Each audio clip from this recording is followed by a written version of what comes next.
Oggi ho firmato la nuova ordinanza che sarà in vigore da questa sera a mezzanotte fino al 3 maggio. Sono previste delle novità. La prima è che entriamo nel decreto della Presidenza del Consiglio dei Ministri, quindi non è più prevista una restrizione specifica per il Friuli Venezia Giulia, ma sarà possibile svolgere individualmente attività motorie in prossimità della propria abitazione, purché nel rispetto delle distanze di sicurezza. Non solo, avendo in Friuli Venezia Giulia inserito l'obbligo di indossare o mascherina o altro strumento che copra naso e bocca ogni qualvolta si esca dalla propria abitazione, per svolgere queste attività ovviamente sarà necessario mascherina oppure copertura di naso e bocca. In più rimane esattamente come era nelle scorse settimane non soltanto la mascherina ma anche guanti monouso all'interno di negozi alimentari. Per quanto riguarda tutti gli altri negozi o uffici pubblici ci sarà l'obbligo di distribuzione o di guanti monouso o di soluzioni idroalcoliche, così che una persona si possa lavare le mani o indossare il guante quando vi entra. È fatto obbligo per le persone con più di 37,5 di temperatura corporea di rimanere a casa.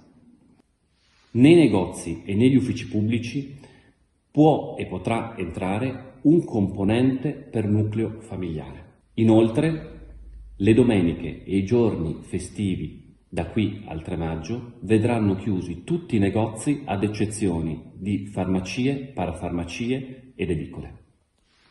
La sfida è ancora lunga e dobbiamo tutti impegnarci per eliminare il prima possibile il rischio pandemico che oggi stiamo affrontando. L'impegno di tutti è fondamentale e per questo anche le misure di alleggerimento che si stanno mettendo in campo verranno immediatamente revocate se si dovessero verificare casi accertati in cui le persone non rispettano le regole. Questo per tutelare la salute di tutti. Il Friuli Venezia Giulia è la regione che ad oggi in Italia sta registrando i migliori dati, ma non dobbiamo sentirci al sicuro.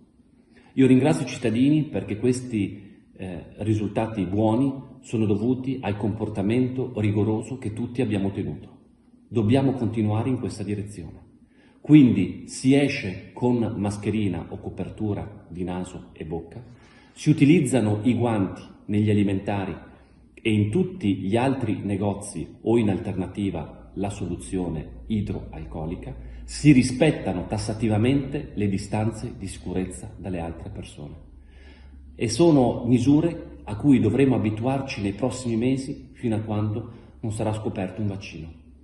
Se ci impegniamo, sconfiggeremo il virus. Se ci impegniamo, torneremo presto a una vita normale.